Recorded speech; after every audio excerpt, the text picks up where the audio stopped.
So welcome to EnggTALK number 3 and Alumni Weekend. I think we're going to have some really cool presentations tonight. I'm really excited to be here. And yeah, thank you all for coming. We have beer here too, so we can't really go wrong at this point. Yeah, let's get to it. So, my presentation is called The Metropolis Mindset, Engineering Projects for the People. So a little bit about myself. My name is LaBuick. I graduated last year from civil engineering. So I've been a civil EIT for about a year and a bit. And I'm here tonight because I have a passion for cities and urban engineering projects. So it has always been fascinating to me, that as engineers, we can create spaces that generate value and meet the needs of society. And this has always been super intriguing. We can make a difference, we can form community, we can shape the society we're living in. So I think that's an awesome aspect of being a civil engineer and for all engineers. So starting off, why do cities matter? Has anyone here read Triumph of the City, the book? Boom, we got 1, 2, okay. Anyways, that book, I have a few ideas from that book based through my slides tonight. If you like anything I'm saying at all or are even remotely interested, that book is probably for you. It's a really good read. One of the quotes in that book quotes, 5 million more people every month live in cities of the developing world, and in 2011, more than half of the world's population is urban. This basically means more and more people are moving into cities. Cities are becoming more prominent in today's society, and they're becoming critical to, where we live. In my opinion, I think cities are our greatest invention. They generate wealth and improve living standards, and they also provide density, interaction, and networks that make us more creative and productive. This is the biggest aspect, in my opinion. The great prosperity of London, New York, Tokyo are all based on their ability to produce new thinking. With this increased density, we are more agile. We have the ability to create new ideas, share these new ideas, and in turn, innovate. And that's why cities are really engines of innovation. So moving forward, why cities need engineers? Well, that one's pretty easy. Engineers need to build the city. We are the undercover brains working behind the scenes to create a society where all individuals have an opportunity to live the best life they possibly can. We bring the ideas from paper and make them real.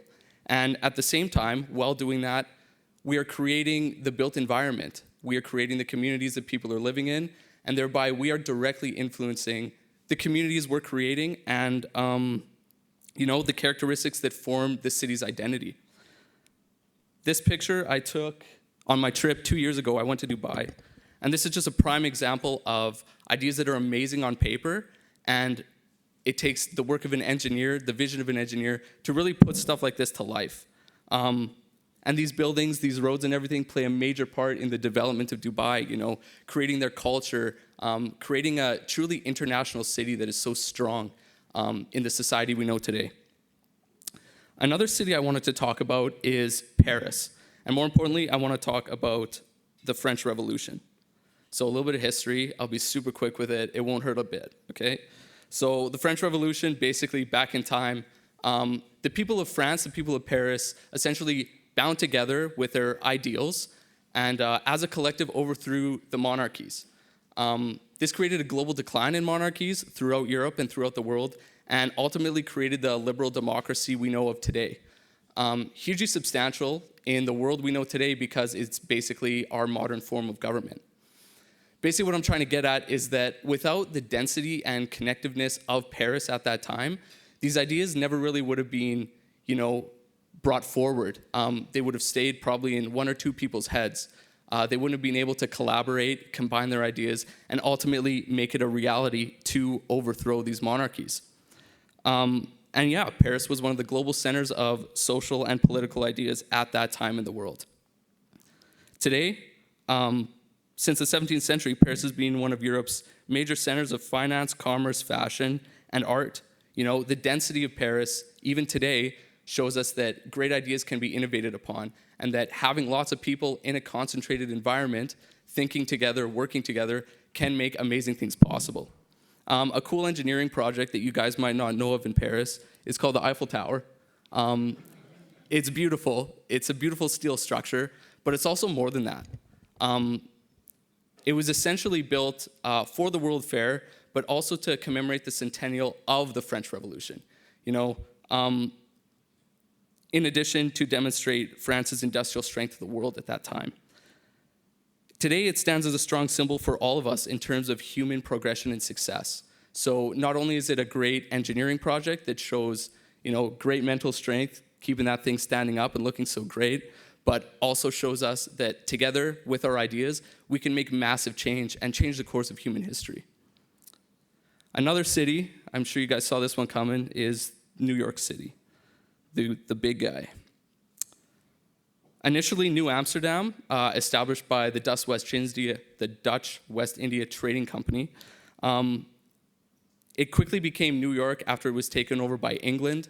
At this time, it actually surpassed Boston to be England's most important port, booming with business, super, super good. And in the 19th century, their population boosted from 60,000 to 800,000. Because of business and the culture they were creating and the ability to, come over, start a new life, build your business, and make a living was super attractive to people all around the world, creating tons and tons of immigration. Eventually, it became America's superport with its central location, its deep harbor, and, became the hub in the hub and spoke shipping system of the United States of America. Today, New York is considered the paradigm of urbanity. It became so strong because it attracted so many people throughout all its years.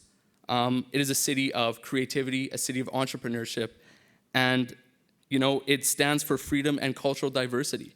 It invites everyone. It lets everyone come in, and people want to come in because they can start that business, they can start that new life, and they have the ability to be welcomed into the culture because of its diversity.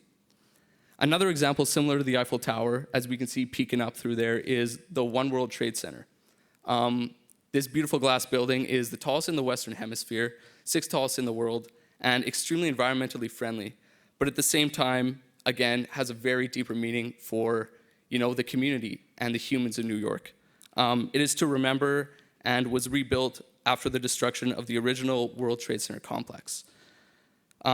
This is proof in New York's belief in itself and its sheer confidence.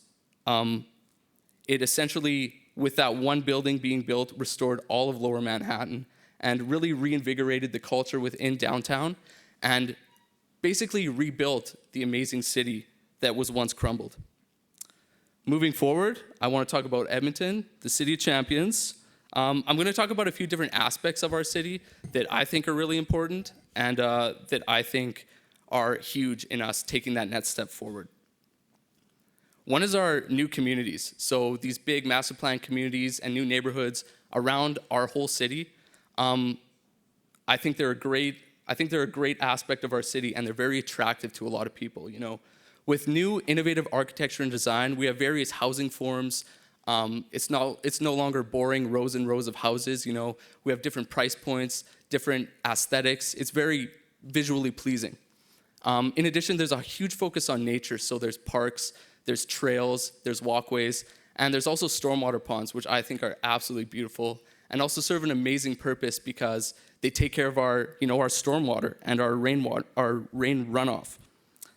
Furthermore, there's enhanced interaction. So community is actually being put into the design of these new communities. It's no longer just about living on a street and being beside your neighbor, It's about interacting with everyone. So whether it's parks, playgrounds, plazas, schools, rec centers, community clubhouses, lakeside developments, everything is being brought in and truly making everything very attractive because people can now interact in the places that they're living in.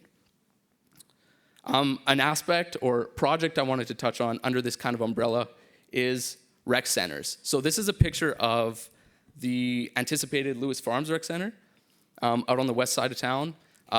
Construction anticipated to start 2021, completion in 2025. I think rec centers are amazing for our city. More than half of the year we're freezing. It's dark. It's kind of brutal, to put it honestly. These places allow us to get out of our homes and get into the community and really still interact with each other at the same time, whether that's through physical activity, reading in their libraries, learning centers, they have everything. And they have the ability to bring people, out of bed, even when it's tough in the winter, and, get out and do something and be with the community. Another aspect, of course, is the downtown revitalization. First bullet there is our big, massive 25-acre development with, condos, public plaza, sports, entertainment, retail, office space. This ICE district is amazing for our downtown. It's making downtown an attraction, and it's truly giving us a place where we as Edmontonians can be with each other, and celebrate our amazing city. With that being said, we're also building Edmonton's potential in other ways. So there's, the 104th Street development, Royal Alberta Museum, the Brewery District, Oliver District. All these things are coming together to make downtown a destination. And people are coming out, using our downtown, and in turn, interacting with each other.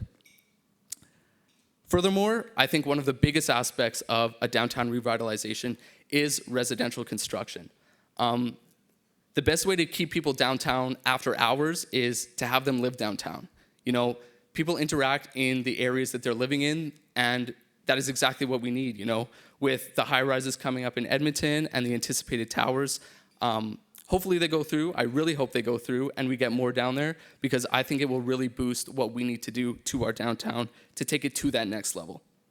A project I wanted to touch on under the downtown revitalization umbrella is this massive public plaza that is anticipated for the ICE district. I'm super, super excited for this one because it's finally a place in Edmonton where we can all as a community be together, interact with each other, and do basically anything. Like we can relax, we can meet each other, we can go for coffee. There's gonna be festivals, concerts, programmable 365 days a year. It's gonna be amazing, I was super excited to hear about this. When I went to New York City, Washington Square Park, if any of you guys have been there, I was very fascinated by that area because there were so many people doing so many different things, but all being with each other. And you could still, even though I was a visitor, I could feel the interaction, and I felt like I was there and with everyone. And I'm really hoping that this is exactly what this can bring to our city, because I think it's perfect for what we need. Another little project I wanted to touch on, this is nothing set in stone. This is more of a concept or an idea at this time. But the High Level Line. So those of you who have been to New York, I'm sure you've walked the High Line. An urban elevated park basically runs along old rail lines through the downtown core of New York. Amazing. Same idea here. So this is a multimodal kind of trail connecting the south and the north of Edmonton. Multimodal meaning you can take, the streetcar, you can walk, you can bike, you can do everything. It's accessible to everyone. Seniors, visitors, students, anyone can use it. And it's connecting people to areas of our town that are so amazing already, but making them even more accessible and even more, interactive with everyone. This is a prime example of innovating on urban spaces, and I think is another example of something amazing that could take our city to that next level. So, kind of my last thought here, how do cities succeed? This portion is from the Triumph of the City book. I like it because it kind of just breaks it down into 2 points. So, number one, cities must attract smart and hardworking people. Similar to how New York, when they were booming and business was moving, everyone was coming. Everyone wanted to be a part of it. They were excited to be a part of it. And having different things like, our beautiful new communities, our downtown ICE district, different cool projects like that, things we're building, will attract these people towards us. And that's why the engineers are so important, right? We need to build these things to attract these people. Part number two, we need to enable them to work collaboratively. So once they're here, we have to let them engage. We have to let them interact. They need to innovate. As I said before, these are engines of innovation, and we need to let it run its process. There's no such thing as a successful city without human capital at the end of the day. Our ability to connect with one another has been a defining characteristic of our species since day one. Hunting and gathering together, we shared our kills, creating community and culture together, and learning from the past. We've always been with each other, creating things, and we need each other to innovate and make things better. Another quote from that book, kind of right at the end, is, Our culture, our prosperity, and our freedom are all ultimately gifts of people living, working, and thinking together. And this is ultimately the triumph of the city.